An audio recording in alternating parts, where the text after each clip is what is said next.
Dernière oratrice, Madame Simonet. Terrible le 16 octobre 2020. Samuel Paty, enseignant d'histoire-géographie, était atrocement et lâchement assassiné par un terroriste islamiste dans une rue d'Irani dans le 95. Comme cela a été dit précédemment, il a été assassiné parce qu'il incarnait un serviteur de la République, un hussard vert, un hussard noir de la République, celui dont le noble métier sert la formation de l'esprit critique des futures citoyennes et citoyens, celui qui contribue à l'émancipation des jeunes personnes, celui qui transmet l'idéal de notre République inachevée, étroitement lié à la liberté de conscience. Le lieu pour lui rendre hommage est bien choisi.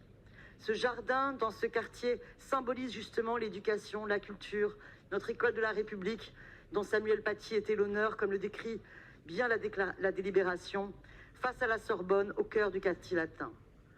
Chers collègues, soyons toutes et tous conscients que la menace terroriste n'est pas derrière nous, hélas. Et le travail de mémoire, d'hommage, est essentiel pour toujours souder notre peuple. Demain comme hier, nous devons faire peuple uni contre les terroristes islamistes. Ne perdons jamais de vue leur objectif, semer la terreur et diviser le peuple. Et celles et ceux qui se sont empressés dans la course de vitesse raciste pour montrer du doigt nos concitoyens et concitoyennes de confession musulmane, réelle ou supposée, font finalement le jeu des islamistes, parce qu'ils sèment la haine et la division tels que les islamistes en rêvent. Et de ce fait, ils piétinent eux aussi les principes de notre République. Hélas, je ne parle pas que de l'extrême droite. Tant de mois derniers monopolisés par ce sinistre débat sur le séparatisme, qui rappelle tant celui sur l'identité nationale. Et voilà que certains s'étonnent de la montée des agissements violents de groupuscules d'extrême droite ou de la banalisation des discours lepénistes ou zémouriens. Dernièrement, une chaîne Telegram de plus de 4500 personnes a dressé une liste des Juifs et une liste de soi-disant islamo-gauchistes et a appelé à prendre les armes dans l'indifférence médiatique gouvernementale. Une organisation ultra-droite avait envisagé des attentats contre des mosquées et des personnalités politiques. Un des accusés fondateurs de ce groupuscule vient d'ailleurs d'être condamné à 9 ans de prison ferme. Il faut le redire sans relâche.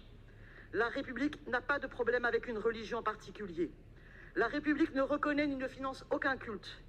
Et la lutte contre toutes les formes d'obscurantisme passe précisément par plus de liberté, plus d'égalité et plus de fraternité. L'unité du peuple à laquelle tout républicain se doit d'être attaché, c'est celle qui refuse aux terroristes la victoire de leurs objectifs essentiels, que sont la peur dans nos rangs et la division dans le peuple. Hommage à Samuel Paty.